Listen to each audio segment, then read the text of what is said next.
जंग दे पजुल पानू दगमाजू दे जंग दे पजुल पानू दगमाजू दे राशक मनी दनिजार शीर का राशक मनी दनिजार शीर का गुल नूर स्तरगी हीर का दादा چې مونږ تاجي صاحب څوک په دې سترګو کې داسې وګوري که نه خالي مونږ ته وګوري او روان شي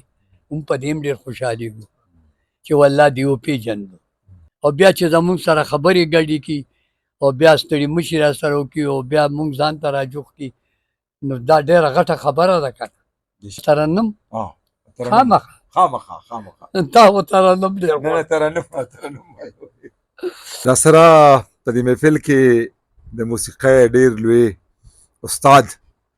استاد احمد ګل ناست دی او احمد ګل استاد چې دی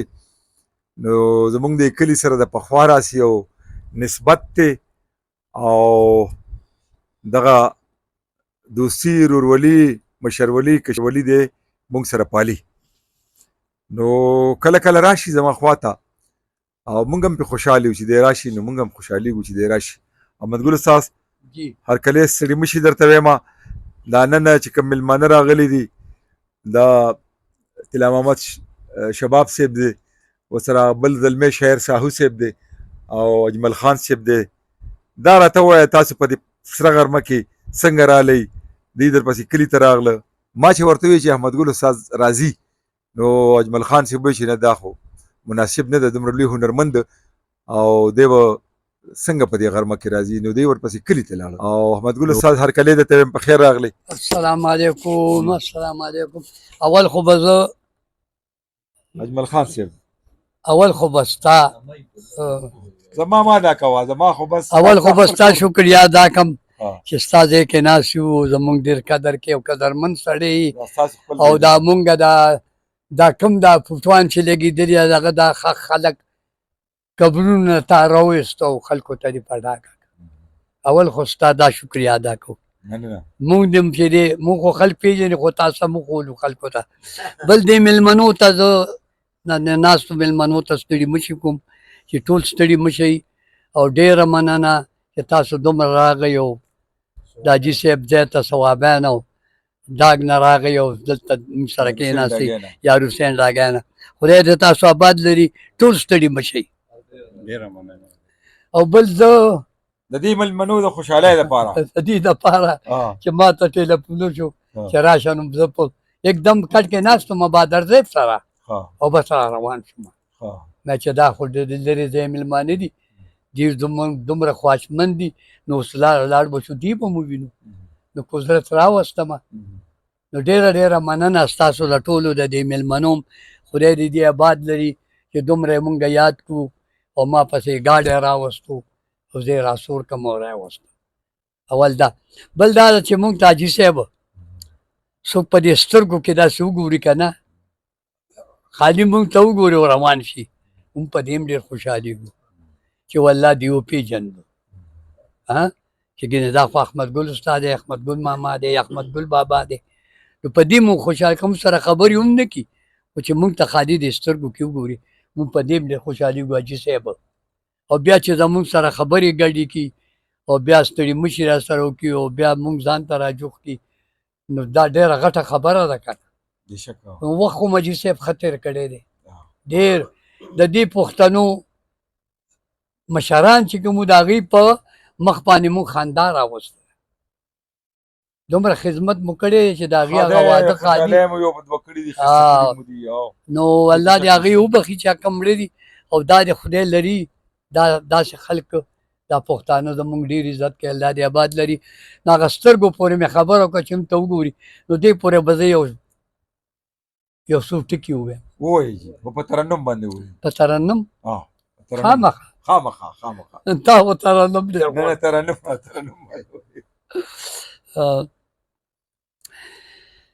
لاړو تیر شولو تیریږي دوران رو د ژوندون په باغ مې لګي خزان رو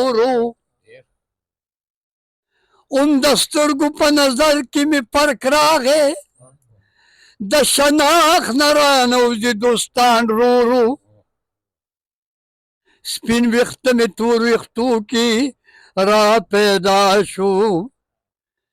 اوس بوډا شوما پوهیږم په ځان رو رو سترګې دې په سترګو کې را تېرې کا سترګې دې په سترګو کې را تېرې کا ګل نورې سترګې زړه نه هېرې کا ګل نورې سترګې زړه نه هېرې کا سترګې دې په سترګو کې را تېرې کا سترګې دې په سترګو کې را تېرې کا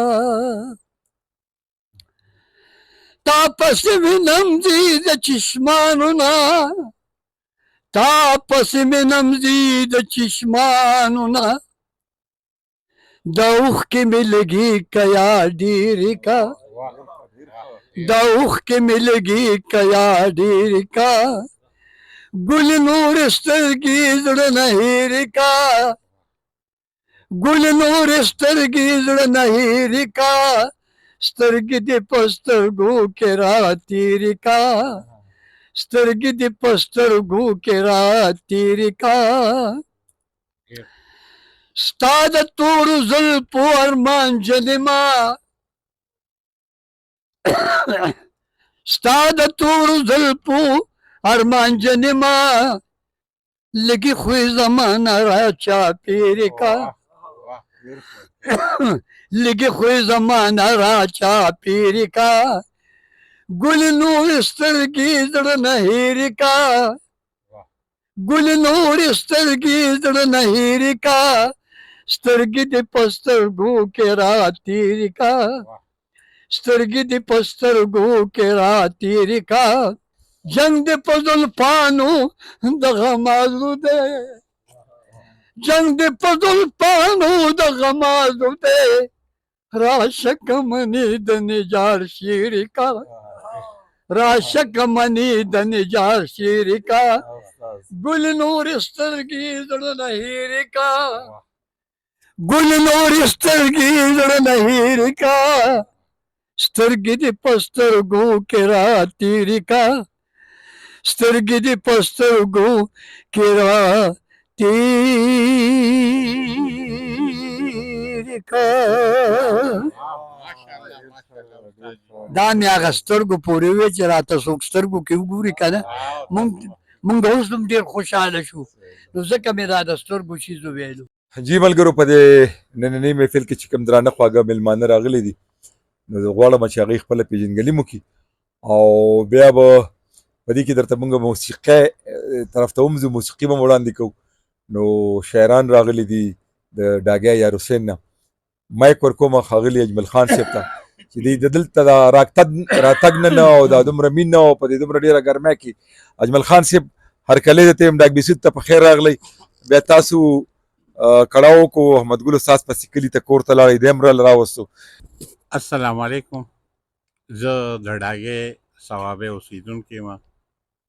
او دا نننی محفل اچانک غونې جوړ شو حاجي اسلم ته مې ټلیفون وکړو زما دوست دی خټک صاحب چېره مونږ ملو شو ورځې شوي بیا نه یو ملو شي راغلو دلته نو بیا ناڅاپه د استاد جي چې زمونږ د پښتنو ویاړ دی او د کم خدمت چې دوی کړی دی ما سره الفاظ نشته چې زه ووایم چې دوی کم خدمت د دې پښتون قوم کړی او ډېر عجز خویه فقیر خویه او د هغې ما سره الفاظ نشته چې زه د دې بیان کړم چې دوی په کومه طریقه موږ سره میلاو شو ټلیفون یې راغی اسلم مجید ته چې زه درځم اسلم مجید صاحب ته ما ویل زه ورپسې کلي ته ځم ځکه لرې دی او ګرمي وه ډېر په سختۍ کې دي داسې سخته ګرمۍ کې راغله زه ورپسې لاړم ارام یې وستو نو هغه پروګرام نه یو په سل چنده سیوا شو د هغې هغه مزه چې ولې استاد جي دا خو زموږ د ټولو پښتنو د یو علاقې خبره نه د ټولو پښتنو ویاړ دی احمد ګل استاد راغی او ډېره مزه یې وکړه د پروګرام له ډېره غټه ښکلا ورکړه او زه د خاص کر د اسلم جي د دې چې کوم خدمت کوي نو خدای پاک دې د ده ویښته نه ضایع کړي، الله پاک دې ده له د خوشحالو ډېر ژوند ورکړي چې د پښتنو دا دغه برقرار ساتي. دا دوی دا تاسو شاته دا پکچر وینئ، دا ټول دوی را پیدا کړي، د دوی سندرې، د دوی هغه زوړ دا ډېر ګران کار دی. دا دوی چې کوم محنت کوي، الله پاک او پښتانو ته دا خواست دی چې د دوی ډېر خیال وساتي او د دوی دا چې کوم محنت کوي، د دوی دا چینل او د دوی دا دوی خپل کوي په ټي وي باندې پروګرامونه کوي، په خپل چینل هم دی یوټیوب باندې، نو ریډیو سټیشن کې هم دي پروګرامونه کوي، مختلف یې تیر اوازونه په یوټیوب باندې لالونه پروګرامونه کوي. نو حاجي اسلم لدی الله تعالی ډېر لوی عمر ورکړي او سره د خوشحالو او د پروګرام له ډېره ښکلا ورکړه او ډېره مزه وکړه او د ټولو ډېره مننه چې موږ را یو ځای شو، ډېر وخت شو او الله پاک دې تاسو ټول ښه ساتي. السلام علیکم. زما خو پیژنګلو دا ده چې تعلق مې جي د صوابۍ سیمې سره دی او داسې یار حسین ډاګی کلي سره او داسې د پښتو ژبې یو وړوکی غوندې شاعر ادیب هم یم. زه د حاجي اسلم صاحب ډېره مننه کوم چې موږ له بلنه راکړه چې راشه ډاک بیسود ته. دلته زمونږ د حاجي صاحب دی ځای ته په راتلو کې یعنې ډاک بیسود ته ما ته یو فایده دا وشوه چې حاجي صاحب اسلم سره او عادل خټک صاحب سره خو زموږ د پخوا نه د مخکې نه ملاقاتونه شوي دي او تلې راغلی وو. یو دا زیر په ما حاجي صاحب وکړو چې د پښتونخوا نه صرف د لرو بر لوی سندرغاړی، لوی هنرمند په ژوندو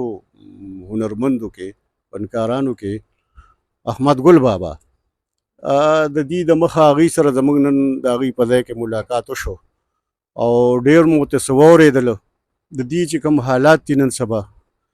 د مالي او د معاشي ستونزو سره مخ دي، احمد ګل بابا شو، داسې نور د دې ملګري چې ناروغه دي، ضعیف دي. نو موږ پښتنو له پکار دي، سرکار له پکار دي چې دا خلک دوی له په زړونو کې ځای ورکړو، دوی له هغه خپل جایز مقام ورکړو، د دوی مالي او معاشي مرسته وکړو چې او بل ځای را باندې حاجي صاحب دا وکړه اسلم چې زما یو ورکه سندره وه په ریډیو کې 20 کاله مخکې به داسې وږمې ویلې وه، هغه یې ما ته پیدا کړه او هغه یې راته راولېږله. ډېره مننه حاجي اسلم صاحب، ډېره مننه. ډیره مننه، ډیره مهرباني. زما نوم ارسلان ساهو دی او شباب صاحب دي سره راغلی یم، د صوابۍ کالوخان تختبند یم، هلته کې اوسېږو او خپله شعرونه هم لیکم او ځان ته چې د دې خلکو مخکې شاعر وایم هغسې بد به کوم. روغاني بابا یو 2-3 شعره به ووایم چې د یورپ که هر یو کلی دی که ښار دی، د یورپ که هر یو کلی دی که ښار دی، هر یو ځای یې د جنت غوندې سینګار دی. ښکلي مخلونه او پارکونه ته به وایې دلته ټول عمر بهار دی او دا هر څه به د یورپ نیست او نابود شي، ګرانه نه د یو ملا ورله پکار دی. ډېره مهرباني. تاسو چې کومې سندرې ذکر وکړو شباب صاحب، نو زه یم که دا زما په فرمایش مونږ او تاسو ټول واورو، دا کتونکي هم راسره واوري نو ډېره غوره به وي. ډېره مننه، ډېره مهرباني.